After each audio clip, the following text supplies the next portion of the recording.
my friends. Welcome to the dark side.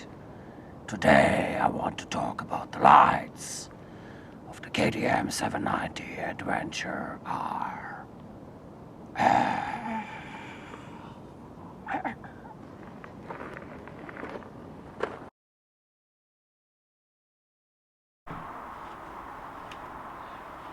I'm normally avoiding to ride at night, simply because I don't like all the animals, or well, I like the animals actually, running around, but I'm not taking the risk to hit into one of them.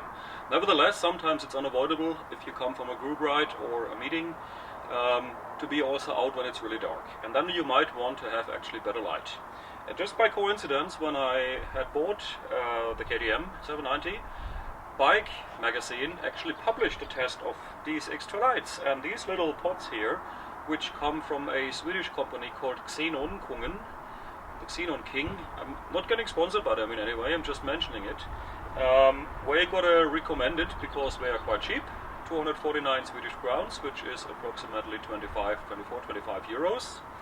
And they are IP67 rated, so they are completely waterproof, and they are 8 or 10 watt actually per piece. They are available as a spot and as a floodlight version. I decided for the spot version because I want to have some reach.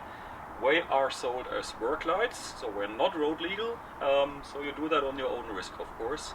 But actually up here in Sweden nobody cares actually.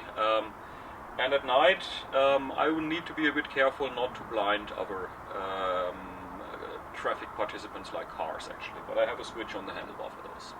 There are quite strict rules in some European countries how you need to connect them, how they are switched together with the other lights. I have just a simple on and off switch, which I will show you in a moment also. On the Africa Twin I had mounted similar pods quite low, to get a large triangle actually that makes me better visible also to others.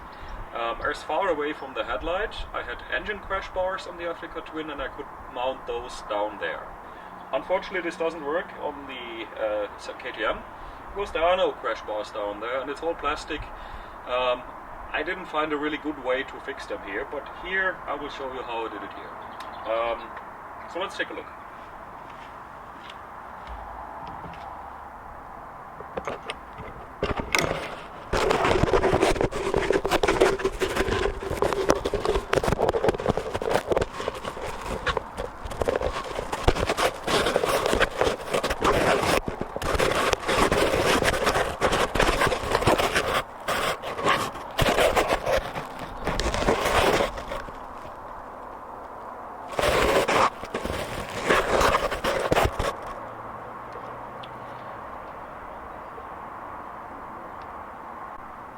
So fortunately the KTM has these nice reinforcement bars for the front light mask, and these are like made for adding extra lights actually. I saw that.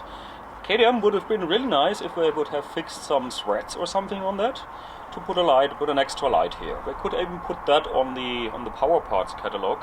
Unfortunately they haven't done that. So these extra bars here are screwed into the plastic with a little metal tube going through, and they are screwed here frame, as you see here maybe. Have to get that a bit lighter, a bit brighter. No, doesn't work. Okay. With two screws, so they basically hold that front mask and prevent it from moving sideways. So what I got is these plastic blocks which you see here, which have you need two of them. That's how it looks on the front. They are normally used for fixing or for attaching hydraulic lines to something. And I went to a special shop for hydraulic lines and asked, do you have these blocks here, which I saw here in the catalog, in 18 millimeters, so you need 18 millimeters. And he said, we have only plastic. I said, that's fine. How many do you want? Asked the guy. And I said, 4. Yeah, you got 4. I don't charge you for that, we're so cheap. Probably would have taken him more time to write me a bill and take the money than just giving them to me. And I have done some metal aluminium plates on both sides just to reinforce that, and one screw through, which is a bit longer, to hold that light sideways. The U metal here comes with the headlight, and of course there's another screw further down. There is one thing you need to take care of, which is the clearing here. You see maybe in this position, let me do that once again, you see here that there is not much air between the screw head and really only just 2 millimeters and the fork. So I would like to get some other screws with a really flat head here to have a bit more clearance, but it works. And I also needed to put a few washers here below. I did that intentionally because that screw was too long, because otherwise it would hit actually the light down there. I would need to cut off the screw a little bit. So there is still some room for making this thing better. The cables are zip tied to the metal bar in here, and they disappear in the head stem, as you see here, which I have provisorily taped over. Of course, electricity needs to come from somewhere, and I have found this connector here with a brown and a red-black cable in the tail of the motorcycle, and this is actually a switched 12-volt outlet. Why did I use that one? Because there's some in the front here also, but I think the only one I have found is actually powering the USB 5-volt outlet. So you do not have another chance to add something here if you do not split the cable, and I didn't want to avoid that. So that cable runs basically under the seat and under the tank. Believe it or not, once I took this battery cover off, I could push the cable under the tank all the way to the front. Worked nicely. So that's basically delivering the power for both my GPS, which I'm connecting with this super seal connector, which is entirely waterproof. I just need to get a counterpiece on it if I not use it.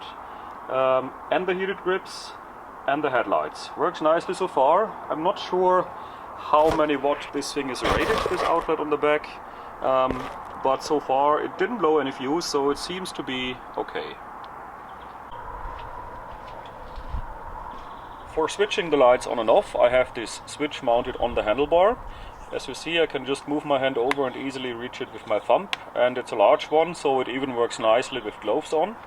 That switch is already waterproof from the front side. There's a rubber seal around it. It's unfortunately not completely waterproof from the back, but I've covered in there in silicone, in the same material basically that you use for bathroom installations.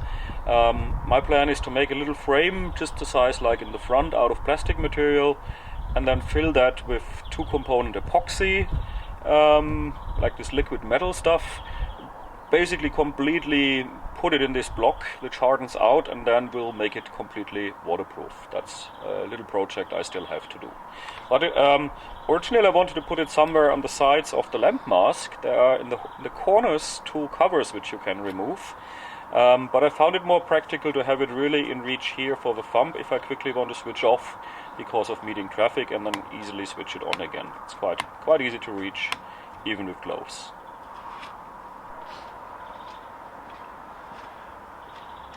The little metal plate here is fabricated of aluminium, which I've just painted black. 2 screws go basically in the threads that hold the mirror.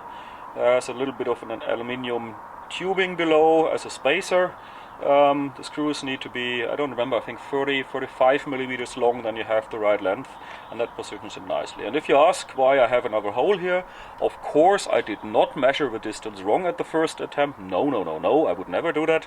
So this hole is officially for weight reduction, of course.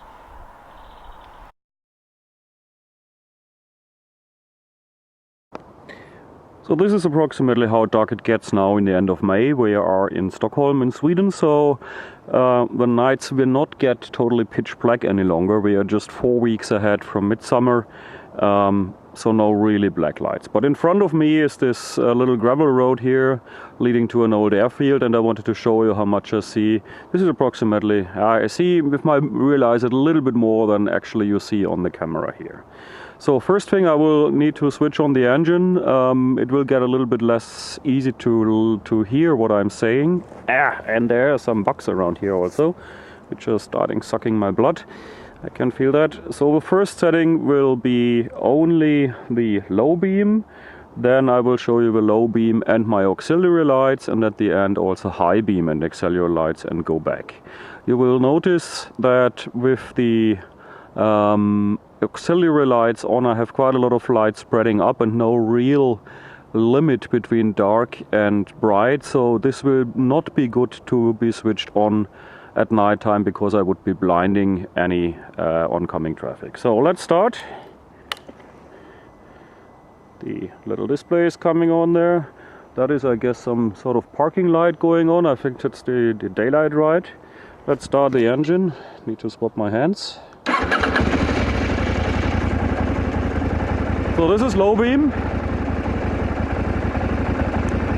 This is high beam. Quite a good high beam, I think. Back to low beam. Auxiliary lights on. And everything on.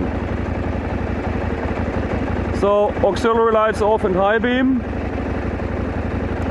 And low beam again, standard riding mode.